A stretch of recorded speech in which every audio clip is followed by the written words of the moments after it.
ವೀಕ್ಷಕರೇ, ಅಸಪ ಟೈಮ್ಸ್ಗೆ ಸ್ವಾಗತ. ಇವತ್ತಿನ ಬಿ ಅಪ್ಡೇಟ್ಸ್ ಏನು ಅಂತ ನೋಡ್ಕೊಂಡು ಬರೋಣ. ಇವತ್ತು ಹೇಳಿಕೊಳ್ಳುವಂತಹ ಅಪ್ಡೇಟ್ಸ್ ಯಾವುದಿಲ್ಲದಿದ್ದರೂ ಎರಡು ವಿಚಾರಗಳನ್ನು ನಾವಿಲ್ಲಿ ಗಮನಿಸಲೇಬೇಕು. ಒಂದು, ಅಭಿ ಮತ್ತು ಧನುವಿನ ಸ್ನೇಹ, ಇನ್ನೊಂದು ಧ್ರುವಂತ್ ಅವರ ಈ ಊಸ್ರವಳ್ಳಿ ಬುದ್ಧಿ. ಈ ಎರಡನ್ನು ನಾವಿಲ್ಲಿ ಮಾತಾಡಬೇಕು. ಫಸ್ಟ್ ಆಫ್ ಆಲ್ ನಾವು ಅಭಿ ಮತ್ತು ಧನುಷ್ ಅವರ ಪಾಸಿಟಿವ್ ವಿಚಾರವನ್ನೇ ಮಾತಾಡುವ. ಯಾಕಂತ ಹೇಳಿದ್ರೆ ಪ್ರತಿದಿನ ನೆಗೆಟಿವ್ ಆಗೋಯ್ತು. ಪಾಸಿಟಿವ್ ಮಾತಾಡ್ಕೊಂಡು ಹೋಗೋಣ.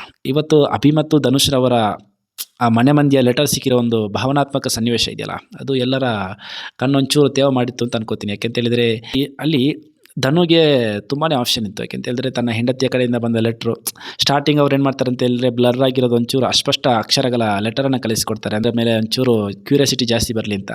ಸೊ ಆ ಥರದ ಟ್ವಿಸ್ಟ್ ಮೇಲೆ ಟ್ವಿಸ್ಟ್ ಕೊಟ್ಟರು. ಅಭಿ ಮಾತ್ರ ತನ್ನ ಗೆಳೆಯನಿಗೋಸ್ಕರ ಲೆಟರನ್ನು ಬಿಟ್ಟುಕೊಟ್ಟು, ಬರೀ ಲೆಟರ್ ಮಾತ್ರ ಅಲ್ಲ, ನೆಕ್ಸ್ಟ್ ವೀಕ್ ಮನೆಯಿಂದ ಯಾರು ಹೊರಗಡೆ ಹೋಗ್ತಾರೆ ಅನ್ನೋ ಎಲಿಮಿನೇಷನ್ ಇದೆಯಲ್ಲ, ಅದರಿಂದ ಸೇವ್ ಆಗುವ ಒಂದು ಆಪ್ಷನ್ ಕೂಡ ಇತ್ತು. ಅದನ್ನು ಅವ್ರು ಬಿಟ್ಕೊಟ್ರು ಅನ್ನೋದಲ್ಲ, ತುಂಬಾ ಗ್ರೇಟ್ಫುಲ್ ಅಂತ ಅನ್ನಿಸ್ತು. ಸೊ ಎರಡನೇ ವಿಚಾರ, ನಾನು ಧ್ರುವಂತಿದ್ದು ಯಾಕೆ ತಗೋತಾ ಇದ್ದೀನಿ ಅಂತ ಹೇಳಿದರೆ, ಆ ಯಪ್ಪನ ಕ್ಯಾರೆಕ್ಟರ್ ಏನು ಅಂತ ನಮ್ಗೆ ಅರ್ಥನೇ ಆಗ್ತಾಯಿಲ್ಲ. ಪಾಪ ಇವತ್ತು ಅಶ್ವಿನಿ ಆ್ಯಂಡ್ ಟೀಮ್ ಜೊತೆ ಕೂತ್ಕೊಂಡು ಇಲ್ಲ ಸಲ್ಲದ ಆರೋಪಗಳನ್ನೆಲ್ಲ ಮಾಡ್ತಾ ಇದ್ದಾರೆ. ಯಾಕೆ ಅವ್ರಿಗೆ ಏನಾಗ್ತಾ ಇದೆ, ಅವ್ರ ಪ್ರಾಬ್ಲಮ್ ಏನು, ಅವ್ರ ಸಮಸ್ಯೆ ಏನು ಅಂತಲೇ ಅರ್ಥ ಆಗಲ್ಲ. ಬಿಗ್ ಬಾಸ್ ಮನೆಯಲ್ಲಿ ಅಷ್ಟು ಜನ ಒಂದು ರೀತಿ ಅಂತಾದರೆ ಒಂದು ಚಿತ್ರಣ ಸಿಕ್ಕಿದೆ ವೀಕ್ಷಕರಿಗೆ. ಇವಾಗ ಅಶ್ವಿನಿ ಗೌಡ ಇದೇ ಥರ ಅಂತ ಒಂದು ಚಿತ್ರಣ, ರಕ್ಷಿತಾ ಶೆಟ್ಟಿಯ ಬಗ್ಗೆ ಚಿತ್ರಣ, ಗಿಲ್ಲಿಯ ಬಗ್ಗೆ ಸಿಕ್ಕಿದೆ. ಆದರೆ ಧ್ರುವಂತ್ ಬಗ್ಗೆ ಆ ವ್ಯಕ್ತಿ ಈ ಥರ ಅಂತಲೇ ಹೇಳೋಕ್ಕಾಗ್ತಾ ಇಲ್ಲ. ಪ್ರತಿ ವಾರನೂ ಚೇಂಜಸ್ ಆಗ್ತಾರೆ. ಪ್ರತಿ ವಾರನೂ ಲಿಟ್ರಲಿ ಅವ್ರು ಯಾವ ಥರ ಆಡಿದ್ರು ಅಂತ ಹೇಳಿದ್ರೆ ಇವತ್ತು ತುಂಬ ಚೀಪಾಗಿ ಆಡಿಬಿಟ್ರು. ರಕ್ಷಿತಾ ಶೆಟ್ಟಿಯ ಬಗ್ಗೆ ಅವರು ಮಾತಾಡಿದ ಮಾತು ನೀವು ಎಪಿಸೋಡ್ ಗಮನಿಸಿದರೆ ಗೊತ್ತಾಗ್ಬೋದು. ರಕ್ಷಿತಾ ಶೆಟ್ಟಿಗೆ ಮಾತಾಡೋಕ್ಕೆ ಬರುತ್ತಂತೆ, ಅವ್ರು ನಾಟಕ ಆಡ್ತಾ ಇದ್ದಾಳಂತೆ. ಅಂದರೆ ಒಂಥರ ಪ್ಲೇ ಕಾರ್ಡ್, ಅವಳದೊಂದು ಯೂಟ್ಯೂಬ್ ಚಾನಲ್ ಅವಳೇನು ಕ್ರಿಯೇಟ್ ಮಾಡ್ಕೊಂಡಿದ್ದಾರೆ ಅವಳ ಕ್ಯಾರೆಕ್ಟ್ರು. ಆ ಕ್ಯಾರೆಕ್ಟರ್ ಬಿಟ್ಟು ಅವ್ರು ಹೊರಗಡೆ ಬರ್ತಾ ಇಲ್ಲ, ಬಂದರೆ ಅವಳು ಏನು ಇಲ್ಲ ಅನ್ನೋ ರೀತಿಯಲ್ಲಿ ಅಶ್ವಿನಿ ಆ್ಯಂಡ್ ಗ್ಯಾಂಗ್ ಜೊತೆ ಮಾತಾಡ್ತಾ ಏನೋ ನಾನು ಹಂಗೆ ಮಾಡ್ತೀನಿ ಹಿಂಗೆ ಮಾಡ್ತೀನಿ ಅಂತ. ಧ್ರುವಂತು ಸ್ಟಾರ್ಟಿಂಗ್ ಒಂಟಿಯಾಗಿ ಬಂದಿದ್ದು, ಬರುವಾಗ ಒಂದು ತುಂಬ ಹೋಪ್ಸ್ ಇತ್ತು ಅವರ ಪರ್ಸ್ನಾಲಿಟಿಗೆ, ಅವರೇನೋ ಆಡ್ತಾರೆ. ಅದು ಮೊದಲನೇ ವಾರ ಬಿತ್ತು. ಆ ನಂತರ ಮಲ್ಲಮ್ಮನ ಜೊತೆ ಅವರಿದ್ದರು. ಆ ಸಂಬಂಧಕ್ಕೆ ನಾವೇನು ಹಂಗೆ ಹಿಂಗೆ ಅಂತ ಹೇಳಲ್ಲ, ಓಕೆ ಅದು ಪ್ಯೂರ್ ಎಮೋಷನ್ ಆಗಿರ್ಬೋದು. ಆದರೆ ಉಳಿದವರ ಎಮೋಷನನ್ನು ಅವ್ರು ಆಡ್ಕೋತಾರಲ್ಲ, ಅದು ತುಂಬಾ ತಪ್ಪು. ಯಾಕಂತ ಹೇಳಿದ್ರೆ ಮಲ್ಲಮ್ಮನ ಜೊತೆ ಧ್ರುವಂತ್ ಮಾತ್ರ ಅಜ್ಜಿ ಇಲ್ಲ ಅಮ್ಮ ಅಂತ ಇರಬೇಕಾ? ರಕ್ಷಿತಾ ಇದ್ದಿದ್ದೇನೋ ಅದು ಪ್ಯೂರ್ ಅಲ್ವಾ? ಇವಾಗ ಮಲ್ಲಮ್ಮನೆ ಹೊರಗಡೆ ಬಂದ ನಂತರ ಹೇಳ್ತಾ ಇದ್ದಾರೆ, ಪಾಪ ಆ ಮಗು ನನ್ನ ಜೊತೆ ಅಜ್ಜಿ ಅಂತ ತುಂಬಾ ಚಂದನೇ ಇತ್ತು ಅಂತ. ಸೊ ಅದು ಅವ್ರಿಗೆ ಬಿಟ್ಟಿರೋ ವಿಚಾರ. ಅದನ್ನು ಈ ಧ್ರುವಂತ್ ಹೆಂಗೆ ಗೊತ್ತಾ, ಒಬ್ಬ ವ್ಯಕ್ತಿ ಜೊತೆ ಚೆನ್ನಾಗಿರ್ಬೇಕಂತ ಹೇಳಿದ್ರೆ ಇನ್ನೊಬ್ಬ ವ್ಯಕ್ತಿಯನ್ನು ದೂರಬೇಕು ಅನ್ನೋದು ಫಿಕ್ಸ್ ಆಗಿಬಿಟ್ಟಿದೆ ಅವರ ಮೈಂಡಲ್ಲಿ. ಇನ್ನೊಬ್ಬರನ್ನು ದೂರಿದ್ರೆ ಈ ಟೀಮಲ್ಲಿ ನಾನು ಒಳ್ಳೆಯವನಾಗ್ತೀನಿ, ಆ ಟೀಮನ್ನು ದೂರಿದ್ರೆ ಈ ಟೀಮಲ್ಲಿ ಒಳ್ಳೆಯವರಾಗ್ತೀನಿ ನಾನು ಅಂತ. ಕಳೆದ ಸಲ ಕಾವ್ಯ ಟೀಮಲ್ಲಿದ್ದರು, ಸೊ ಉತ್ತಮ ಪಡ್ಕೊಂಡ್ರೆ ಎಲ್ಲ ಆಯಿತು, ಭಾರಿ ತುಂಬ ದೇವ್ರ ಮನುಷ್ಯರ ಥರ ಆಡಿದ್ರು. ಆನಂತರ ಅದೇ ಟೀಮಿಂದ ಕಳಪೆ ಸಿಕ್ಕಾಗ ಅಲ್ಲಿ ಜೈಲಲ್ಲಿ ಕೂತಾಗ ಇವರು ಅಶ್ವಿನಿ ಗೌಡ ಏನೋ ಚೂರು ಮಾತಾಡ್ಕೊಂಡಿದ್ದಾರೆ ಅವರಿಬ್ಬರು. ಅವರ ಕಣ್ಣೀರಿಗೆ ಧ್ರುವಂತ್ ಕಂಪ್ಲೀಟಾಗಿ ತನ್ನ ಸ್ಟ್ಯಾಂಡನ್ನು ಬದಲಾಯಿಸಿಕೊಂಡು ಈ ಕಡೆ ತನ್ನ ಮೊದಲನೇ ವಾರದಲ್ಲಿ ಹೇಗಿದ್ದ ಅದೇ ಥರ ಆಗ್ತಾ ಇದ್ದಾರೆ. ಇವತ್ತಿನ ಎಪಿಸೋಡಲ್ಲಿ ನೋಡಿ, ಕಾಕ್ರೇಜ್ ಸುದ್ದಿ ಜೊತೆ ಮತ್ತು ಅಶ್ವಿನಿ ರಾಶಿಕಾ ಜೊತೆ ಎಲ್ಲ ಕೂತ್ಕೊಂಡು ಅವ್ರು ಮಾತಾಡ್ತಾ ಇದ್ದಾರೆ. ರಕ್ಷಿತಾ ಆ ಕಡೆ ಸರಿಯಾಗಿ ತುಳುನೂ ಮಾತಾಡ್ತಾ ಇಲ್ಲ, ಈ ಕಡೆ ಕನ್ನಡನೂ ಮಾತಾಡ್ತಾ ಇಲ್ಲ. ನಮ್ಮ ಮಂಗಳೂರಲ್ಲಿ ಆ ಥರ ಎಲ್ಲ ಯಾರೂ ಇಲ್ಲಪ್ಪ ರೀ. ಧ್ರುವಂತವ್ರೆ ಮಂಗಳೂರವರೇ ನೋಡ್ತಾ ಇದ್ದಾರೆ. ಮಂಗಳೂರವರಿಗೆ ಗೊತ್ತು ಇವಳು ರಕ್ಷಿತಾ ಎಷ್ಟು ಪ್ಯೂರ್ ಆಗಿ ಆಟ ಆಡ್ತಾ ಇದ್ದಾಳೆ, ರಕ್ಷಿತಾ ಎಷ್ಟು ನೀಟ್ ಆ್ಯಂಡ್ ಕ್ಲಿಯರ್ ಆಗಿದ್ದಾಳೆ ಅಂತ. ಸೊ ನಿಮ್ಮ ಮೇಲೆ ಒಂದು ಗೌರವ ಅನ್ನೋದು ಇದೆ. ಆ ಗೌರವವನ್ನು ನಿಮಗೆ ನೀವೇ ಕಳೆದುಕೊಳ್ತಾ ಇದ್ದೀರಾ.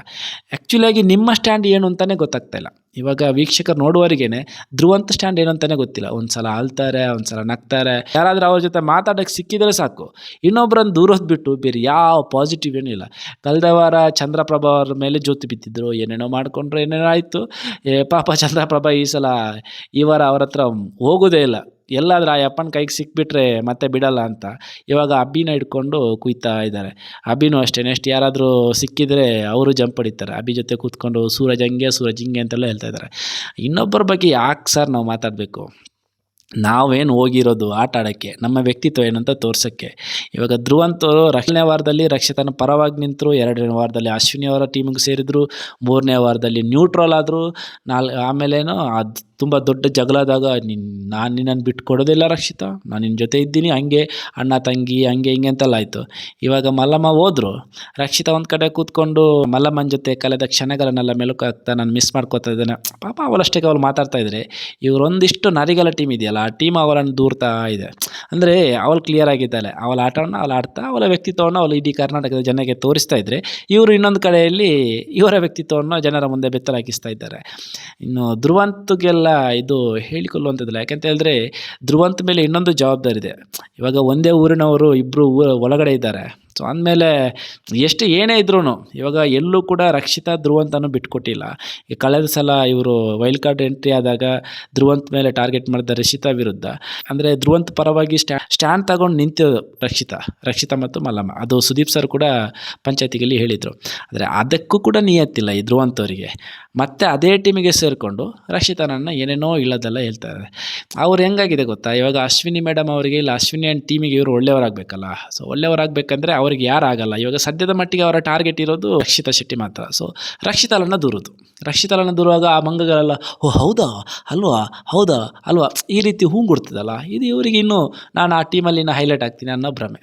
ಆಯಿತಾ, ಈ ರೀತಿ ಮಾಡಿಕೊಂಡು ತಮ್ಮ ಚಟ್ಟವನ್ನು ಇವಾಗ ಈ ವಾರ ಎಲ್ಲರೂ ಕೂಡ ನಾಮಿನೇಟ್ ಆಗಿದ್ದಾರೆ. ತಮ್ಮ ಓಟನ್ನು ಅವರೇ ಕಳೆದುಕೋತಾರೆ ಅನ್ನೋ ಬುದ್ಧಿನೂ ಇಲ್ಲ ಈ ಧ್ರುವಂತವರಿಗೆ. ಇನ್ನು ಸೂರಜ್ ನಿನ್ನೆ ಏನೋ ಒಂಚೂರು ಹೋಪ್ ಕೊಟ್ಟಿದ್ರು ಕರ್ನಾಟಕಕ್ಕೆ. ಆದರೆ ರಿಷಿಕಾ ಶೆಟ್ಟಿ ಮರಳಿ ತನ್ನ ಗೂಡಿಗೆ ಕರೆಸಿಕೊಳ್ಳುವಲ್ಲಿ ಯಶಸ್ವಿಯಾಗಿದ್ದಾರೆ ಅನ್ನೋದು ಇವತ್ತಿನ ಸಂಚಿಕೆಯಲ್ಲಿ ಅರ್ಥ ಆಗ್ತಾ ಇದೆ. ನಾಳೆ ಸಂಚಿಕೆಯಲ್ಲಿ ಹೇಗಿರುತ್ತೆ ಏನೋ ಗೊತ್ತಿಲ್ಲ. ಸೊ ಈ ಬಗ್ಗೆ ನಿಮ್ಮ ಅಭಿಪ್ರಾಯ ಏನಿದೆ ಅದನ್ನು ಕಮೆಂಟ್ ಬಾಕ್ಸಲ್ಲಿ ತಿಳಿಸಿ. ಧನ್ಯವಾದಗಳು.